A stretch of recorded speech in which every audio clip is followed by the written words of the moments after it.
Salat sunat rawatib wa tusamma ar-raghaib,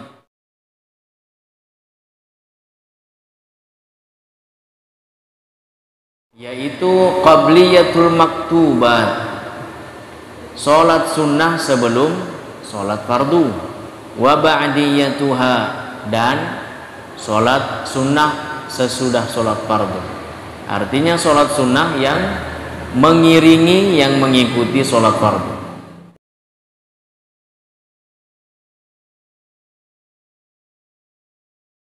Ada yang muakkada, ada yang ghairu muakkada. Muakkada itu allati wadhaba 'alaiha ar-rasul wa lam yatrukha, yang senantiasa dikerjakan oleh Rasulullah dan tidak pernah beliau tinggalkan, tapi sunnah. Ada yang tidak pernah beliau tinggalkan karena wajib, ada juga yang beliau tidak pernah tinggalkan walaupun itu sunnah. Namanya sunnah muakkada. La hadaran wala safaran, tidak beliau berada di tempat ataupun beliau sementara dalam perjalanan, semuanya tetap dilaksanakan oleh Rasulullah.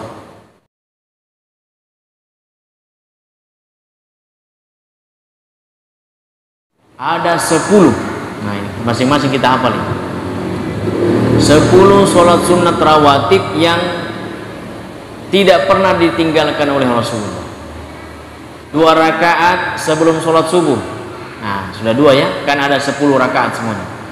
2 rakaat sebelum sholat zuhur, 2 rakaat lagi sesudah sholat zuhur, sudah 6. 2 rakaat setelah sholat maghrib, dan 2 rakaat setelah sholat isya.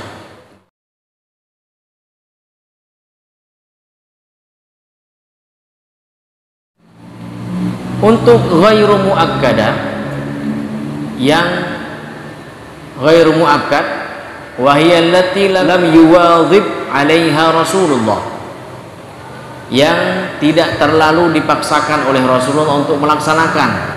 Wahiyya 12 rakaat, ada 12 rakaat kalau yang ghairu muakkad.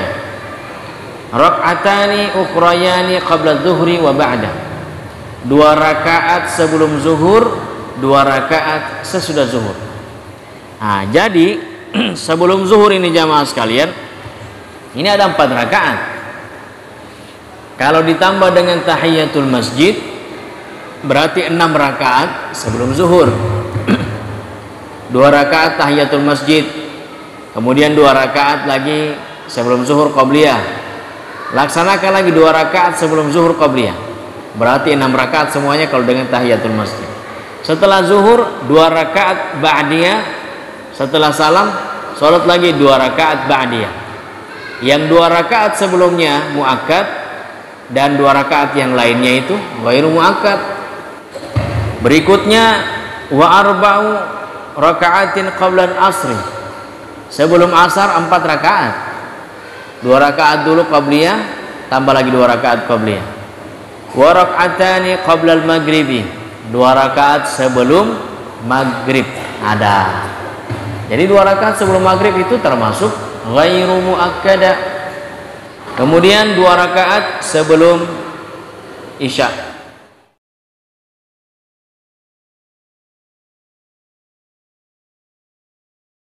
Fadluha, apa keutamaannya? Warada fiha al-katsiru minal ahadits, banyak hadis-hadis yang menyebutkan itu. Maqalahu Nabi sallallahu alaihi wasallam lilladzi sa'alahu murafaqatahu fil jannah. Pertama, hadis tentang ucapan atau sabda Rasulullah kepada sahabat yang meminta kepada Rasulullah agar sahabat itu menjadi temannya Nabi di dalam surga.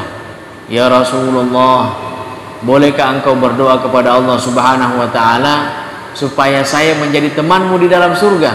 Apa sabda Rasulullah ketika sahabat minta begitu? Fa'a'inni ala nafsika bi kathratis sujud.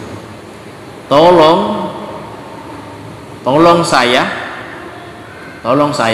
kalau kamu mau jadi teman saya di dalam surga, kata Rasulullah, tapi tolong saya untuk dirimu sendiri dengan banyak bersujud. Kalau kamu banyak bersujud, kamu akan sama-sama saya dengan di dalam surga. Setan itu menangis kalau lihat kita bersujud. Setan menangis kalau melihat anak Adam bersujud. Dia berkata, mereka atau manusia, Adam dan keturunannya diperintahkan bersujud, dia pun bersujud, maka bagi mereka surga. Sedangkan aku diperintahkan bersujud, aku enggan, menolak, durhaka, dan bagiku neraka. Dia pun menangis. Fadilahnya. Kemudian manfaatnya apa? Annaha jawabir lil faraid, menutupi kekurangan-kekurangan atau pelengkap penyempurna bagi sholat fardu. Dalam sholat fardu mungkin kita Allahu Akbar, Bismillahirrahmanirrahim, Alhamdulillahirabbil alamin. Aduh, ini ada tamu di rumah. Contoh misalnya saya ada tamu di rumah, cepat-cepat ini, ingat tamu. Allahu Akbar, habis sholat subuh mau ke pasar cepat ini. Kalau tidak lambat berbuka, kurang pembeli. Contoh ini. Kemudian yang kedua, yanalu bihal musalli mahabbatallah. Orang yang sering sholat sunat akan mendapatkan kecintaan Allah Subhanahu wa taala. Fa fil hadis wala yazalu 'abdi yataqarrabu ilayya bin nawafil hatta uhibbahu. Allah Allah berfirman di dalam hadis qudsi bahwa hambaku yang senantiasa mendekatkan diri kepada aku dengan sholat sunat itu perlahan-lahan akan mendapatkan kecintaanku.